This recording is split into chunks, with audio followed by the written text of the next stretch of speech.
You're still smiling, aren't you? Yes, you are. After that euphoric, emotionally charged Sunday, we're back in this lovely, happy Cricbuzz live studio. We've got two keepers. When you find keepers, make sure you don't let them go. Parthiv Patel and Dinesh Karthik in the house. PP, I believe, hasn't slept all night because he wasn't partying, but he was just... You got that wrong. I said I've slept all night. Because I was relieved. It was I great. thought you couldn't sleep because Virat Kohli charged us all so much. That was great. That was a brilliant inning by Virat Kohli, and I was relaxed because there was no contest. It was no hype. It was just to see how Virat Kohli batted. So I had a very good sleep. One thing's for sure, this whole India-Pakistan brouhaha, there's just too much hype about it, but we'll let Pakistan be for now. DK, I'm sure you haven't slept because you flew all the way back to Mumbai to be with us. How was last night? Because I know you were on the edge of your seat. You've got a bit of a catch in your back, which is why you asked for an extra pillow, didn't you? Yes. Look, for a start, I think it's not that long a flight, so it's not that bad. But most importantly, it was a very good match in terms of how you need to dominate a cricket match. That was a prime example of how it needs to be done. Right from the outset, the way they bowled, I thought at start they were probably slightly wider outside off not being too technical. But anyway, I'm being a little bit of a coach here. But the fact is that India did phenomenally well. And the best part about India is, I think coming into the match, you kind of got the feeling that Pakistan was more on the back foot, a little fearful. Whereas India were a lot more calm, relaxed. You can see the way they were warming up, the way they were going about doing their things, gave a feeling like India knew what to do. And it was shown with the way they batted. I personally actually thought it was a good toss to win. But it ended up that India actually, because they wanted to bowl first, they had actually taken the right call because it got much better to batting. But even though it got better, Shubman Gill, some of the shots that he played, and the king now recoined that whole phrase emperor because I think he's just done too much. 51 ODI 100 is a bit too much. Yeah, 51 is a huge number. Yeah. I mean, people don't make 51 across a whole career, across formats. I'm talking domestic, not international, so forget it. To have done that is quite an achievement. I think, see, one thing which we felt, so we just get that pitch vision from here, but it always looked like that he had calculated the chase, obviously 241, but the way he calculated his 100, it always looked like he was in control of the game. It's something, it's a testimony of someone who scored 50 hundreds already. He knows how to score those hundreds, and it was very evident the way he played yesterday. Yeah. Very comfortable right from the start. A couple of good cover drives. Then itself, okay, Virat Kohli, our man is back. He is feeling good about himself. When he beats covers and sweeper cover in that gap, that means it's racing of the bat. But just like what Parthiv said, towards the end, you got the feeling a lot of others would have struggled a bit because there were 20 runs, he had to get 12, 13. It just cantered home. Yeah, a little bit of help from Akshar helped. Yeah. But just the way he dominated the opposition. But guys, beyond the technique and the tactic and the skill, it's that beautiful intangible about Virat Kohli. The hunger to reach practice 2 or 3 hours before the rest of the team arrived and to realize that he is the specialist when it comes to Pakistan and ICC tournaments. He knew all eyes would be on him. Did he look like he was in that classic Virat Kohli zone to you? From that close?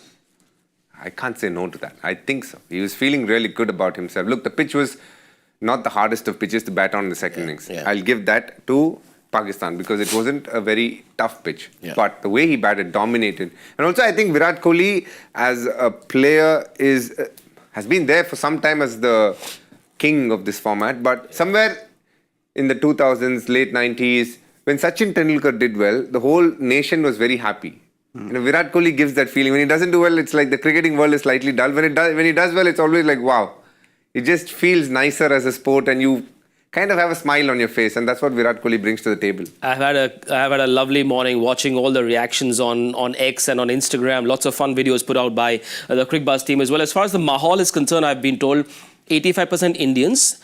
And the rest of them changed into blue shirts as Virat Kohli approached that 100 and that finish line, wasn't it? Because Pakistanis also were shown wearing the India jersey. Yeah, no, that's what Virat Kohli does. He's not just supported by Indian fans. He is a truly global icon. Whatever we've seen from, we see a lot of news channels on YouTube and all of that from the Pakistani side. Yeah. And they were on off Virat Kohli. How did he manage to score that 100? How does he manage to do so well against Pakistan? Yeah. That's because he is that kind of character. He has spent a lot of time with him. I've spent a lot of time with him. he bounces off from that energy. He likes that pressure situation. He wants to be there on games like this, and he's someone who will not shy away from these difficult conditions, difficult situations. And most of the time, when his back is against the wall, he will come back and score 100. He doesn't have to say that, I will score 100 or what I'll do. He comes and score that 100. So everyone starts talking about now the other question. Can he get to 100?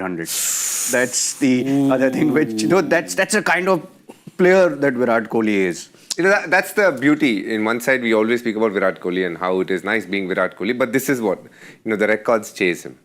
Yeah. At every game that he steps out, there is pressure. There's a billion people wanting him to do well. But it was great to see him say, I am there. I told you, just relax. Everything is good. That just tells you a lot about the man. He means it. Yeah. He's not just saying it for the cameras. He actually means it. He knows what it is to be there and get things done. And he's done it over a period of time. Brilliant. Yep. He is a warrior like no one. He is a global superstar loved by Indians. Surely he is. But he's also admired by Pakistanis and cricket fans from across the world. Just another reminder from the great man that there is only one king. Pakistan will have their eyes on this contest as well, because if New Zealand win tonight against Bangladesh, that will mean goodbye Pakistan for a host nation to now depend on other results. Once again, Pakistan find themselves in a situation not ideal, does not augur well as the host nation after 29 years. It's been a horrid last 1 week for them. It is. I mean, just coming into this tournament, Pakistan actually had prepared well.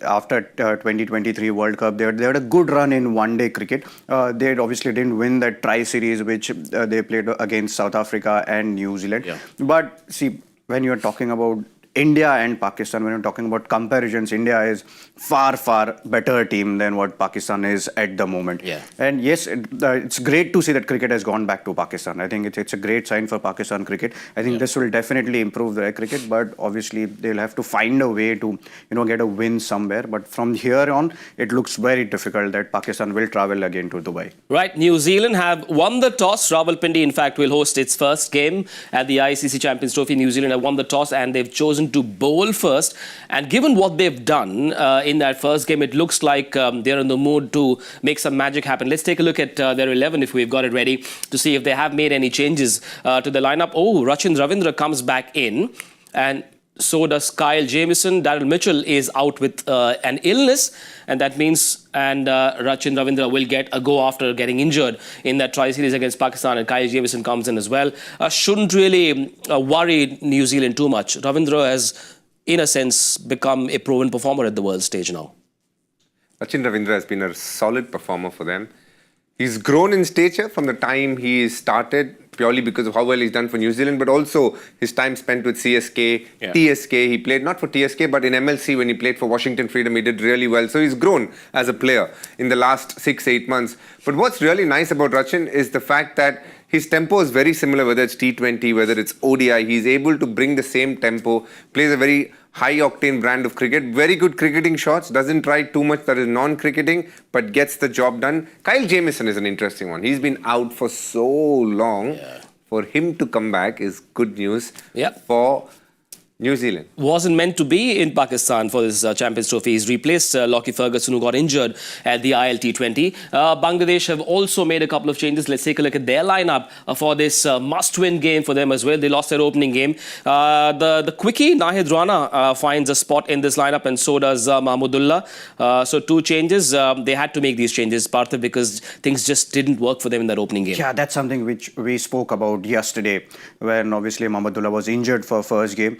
And that's the reason why he finds him back in the playing 11. Nahid Rana is someone who has impressed a lot of us during that test series, where he was bowling quick. He was bowling in excess of 140 kilometers an hour. So I think that's something which Bangladesh needs. Bangladesh needs that bit of a firepower. They need someone who can actually create some magic on the field, some X factor which we always talk about. That's been missing in Bangladesh 11, and that is the reason why I thought they brought in Nahid Rana. And Mahmudullah has been around forever, so obviously they had to make way for him.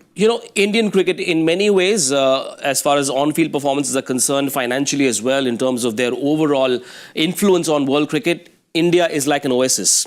But the other countries around are struggling. What's happening to Pakistan is a question that no one seems to know how to answer.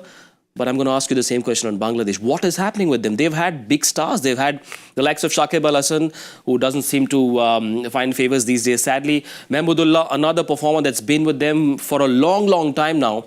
And yet, Bangladesh are struggling. There's Mushfiqur as well. And now they're relying on Mustafizur. Things are just not falling in place for this country.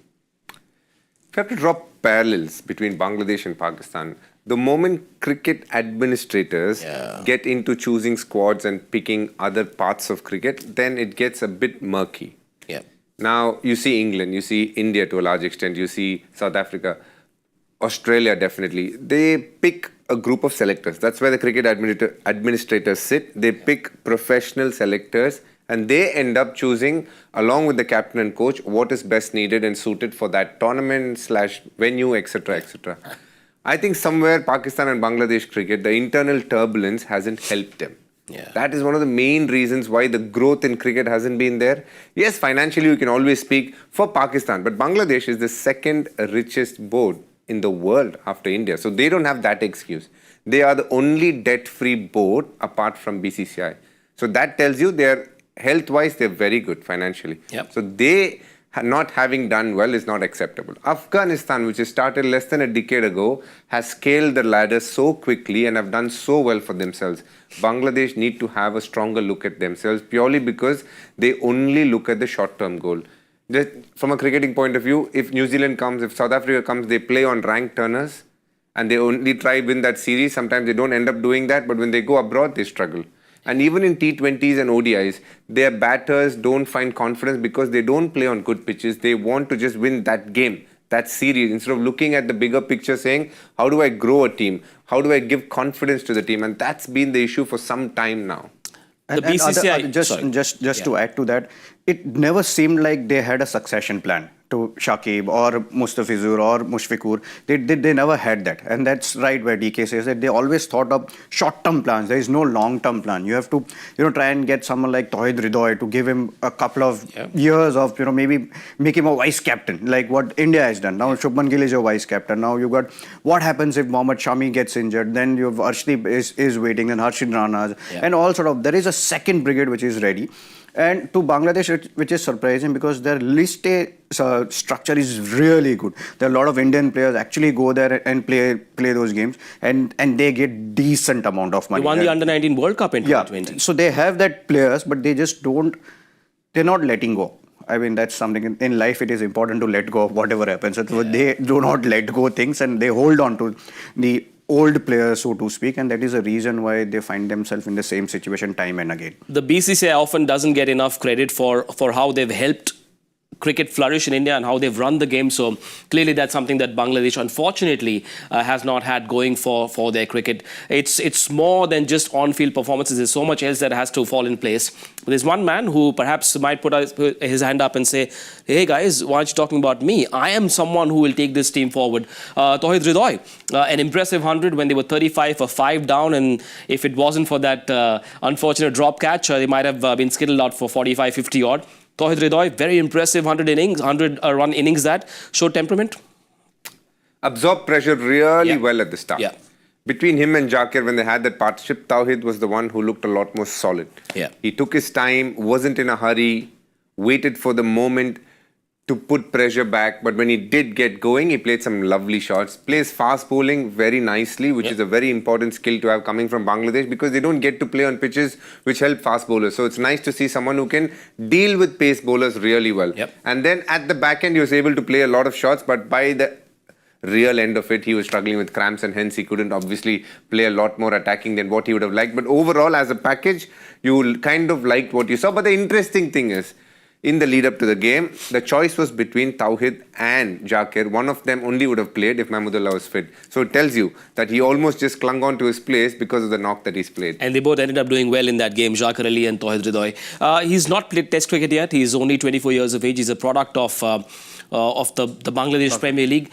Does he have it in him in terms of skill and repertoire of strokes to play Test cricket? Yeah, he has, and that's something which DK rightly said that he has a technique to play fast bowling. When you're talking about Test cricket, you have to have a solid technique to play fast bowling. Though Bangladesh at home plays on turners, but when you go overseas, you should be able to play fast bowling really well. Yeah. That's something which Tawhid Hridoy does.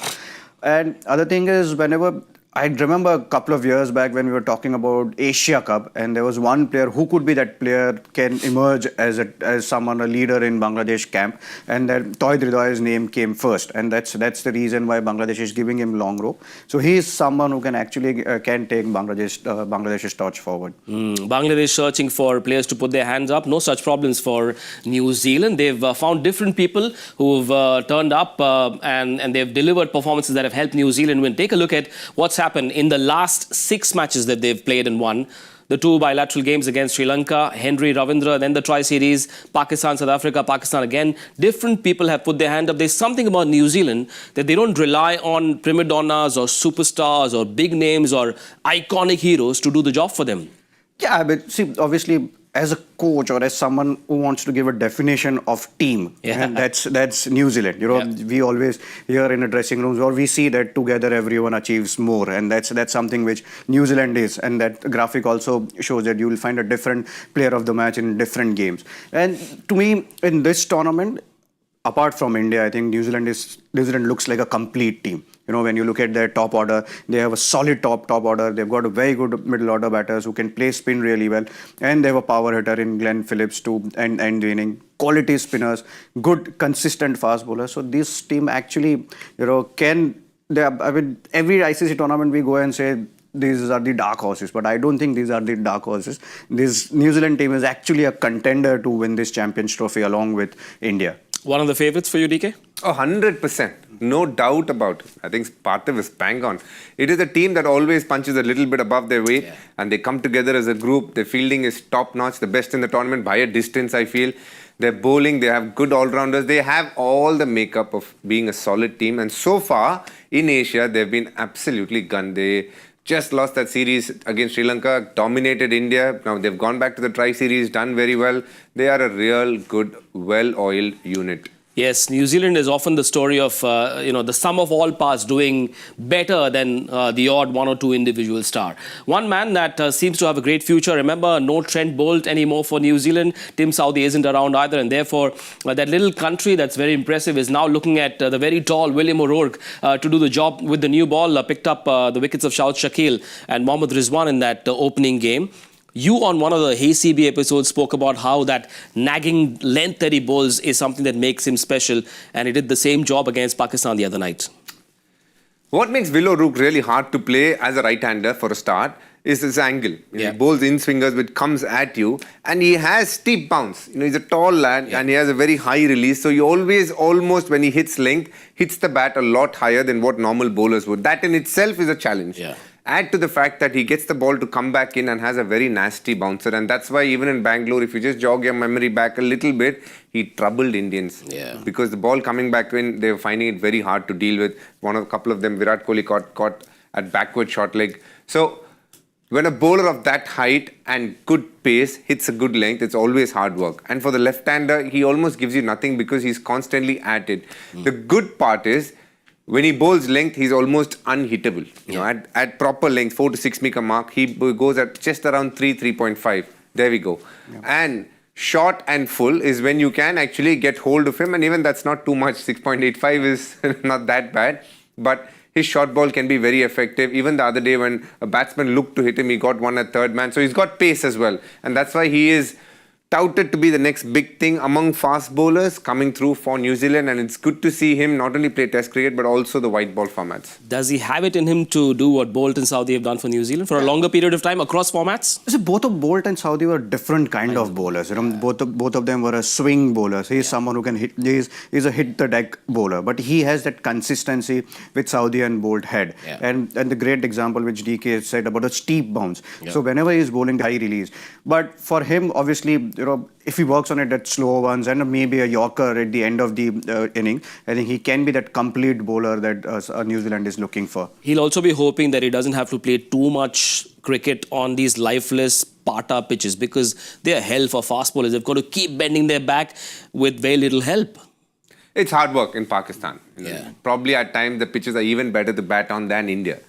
So as a fast bowler, there's not too much to work with. Add to the fact that at times as the game progresses, there's dew. That makes it impossible for any fast bowler to do too much. But the last game against Pakistan, they actually tuned up a solid spell. Henry and Willow Rook were literally impossible to hit, and Pakistan obviously were touch too defensive also. I felt they didn't put any pressure back on New Zealand. But overall, if you ask me, DK, Saudi is there, Bolt is there, do you think there's replacements ready? I think Ferguson, Matt Henry, Willow Rook, these are solid bowlers who have a very good potential to be earmarked as the future for New Zealand fast bowling.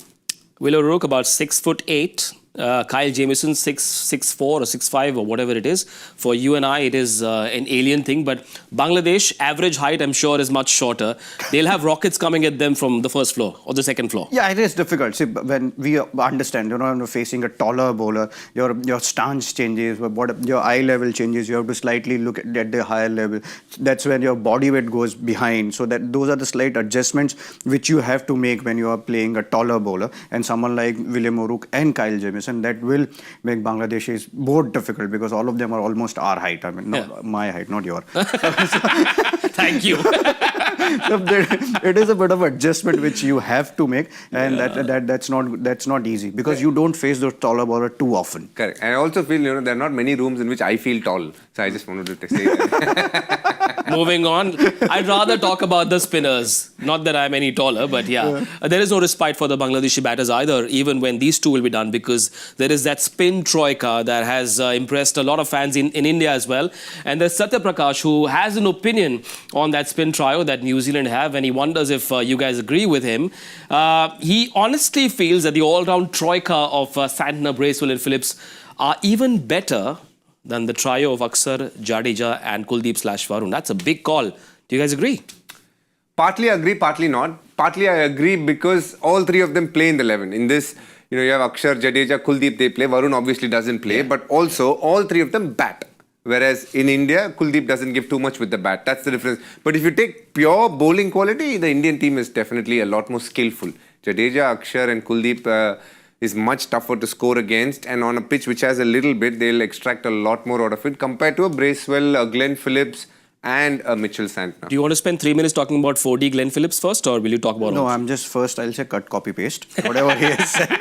And I'd say Glenn Phillips is not part of this thing because he's a 4D player. These guys are 3D players. So Jadeja, Akshar Patel and Kuldeep. So Glenn Phillips is a great fielder, super bowler, great batsman. Yeah.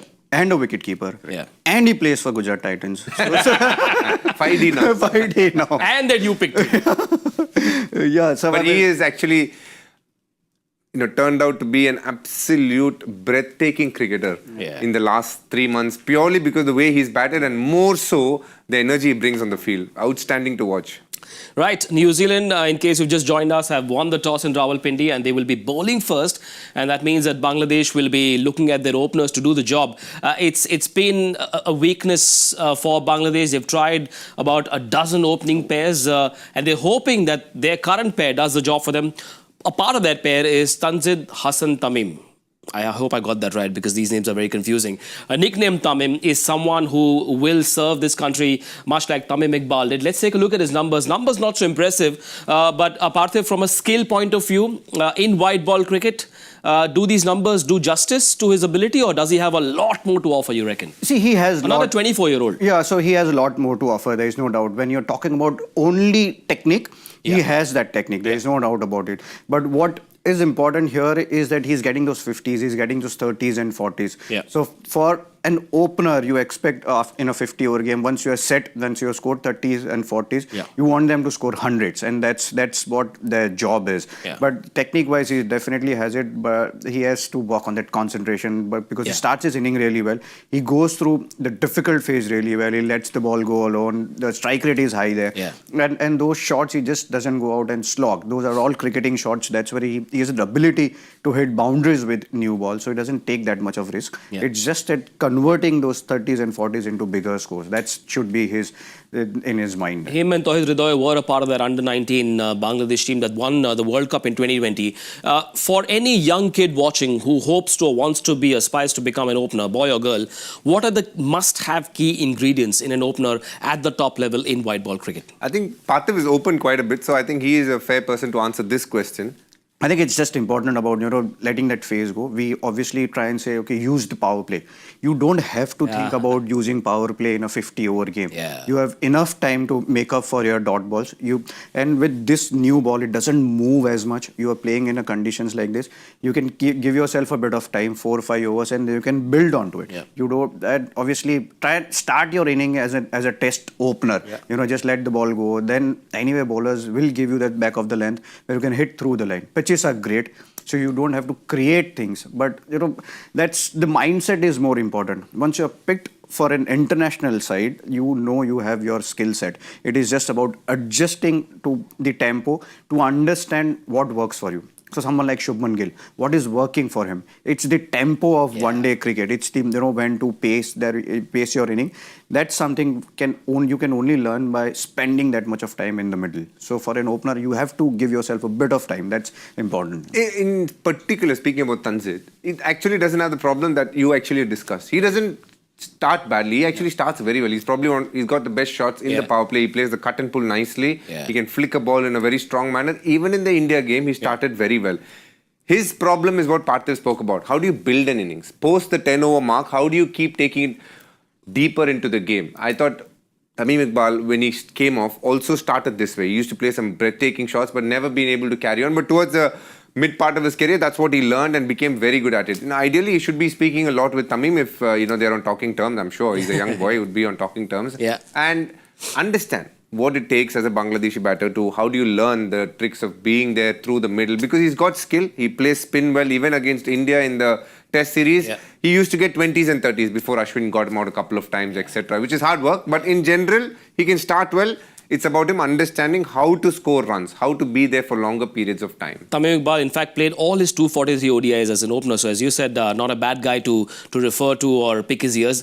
This guy's played about 21 ODIs, average of 20. At what point do you say we've seen enough? Let's move on. Because they've moved on a lot, Bangladesh cricket, as far as their openers are concerned. Bangladesh and Pakistan, the true fact of the matter is they don't have too much talent right now. So it's very easy to jump from person to person thinking, okay, he's the next best thing. And whenever you don't play a person, that person always looks a lot better than the one playing. But the fact is that skill levels in terms of batting is not too much. We saw Tawhid come through. We saw Jakir Ali, who again is a work in progress. Tawhid looks a little more stronger and ready for international cricket. Jakir Ali has his limitations. Tanzir is one of the more talented guys. You have to back him for long periods of time because he could turn out to be the next most important player for you. Yep, they need the kind of consistency that our very own Joy Bhattacharya has, because he delivers these almost near impossible to crack Joy Factor questions every day. You watch Cricbuzz Live. He is very kindly sent us this across. So, who scored the first ever double 100 by an English batter in India? KP? It could be any format. It could be anywhere. The KP is just recently. I mean, they're talking about English batter first. Double 100. Yeah, double. There could be a lot. There have been Test cricket for a while. 40, somebody somewhere there. I don't know. English batter in India. Cook has got, KP has got. That's recent. Yeah, that's recent. But I don't think KP got a double 100. No, Cook only got a double 100. Something. When they say English batter, I wonder if he means born in England, because these days players born in England play for all kinds of... Who are you referring to? Ranjit Singhji. Maybe someone who played for South Africa, I don't know. Oh, okay. Who knows? Let's call Joy. But before we do that, it's time for me to gloat a little bit in my... Yeah, he got bullseye yesterday. I got a bullseye. I got both correct, yes. And the other one he missed by a run. By a run. Wow. It's one of those days, sir. Yeah. Not too bad. We can keep that graphic on for the next 17 minutes. No, we won't. Thank you very much to the graphics team. But guys, buck up. You've got a tough one to... You're very proud because you're the only one who has a full picture here. Yeah. My stylist... I want to see a graphic with Mr. Patel on it. Everyone says only top half. It's just 2 inches. $8 by 2 inches. I'll take it up with him after the show. Guys, predictions. Bangladesh batting first. Rawalpindi, Pata wicket. Lots of pace. 240. Only? 252. I'm going to go lower. 222. Make a note. Leave your comments. Leave your predictions in the comment section. And we'll come back and compare notes at the end of this innings. See you soon on Cricbuzz Live. Bye-bye.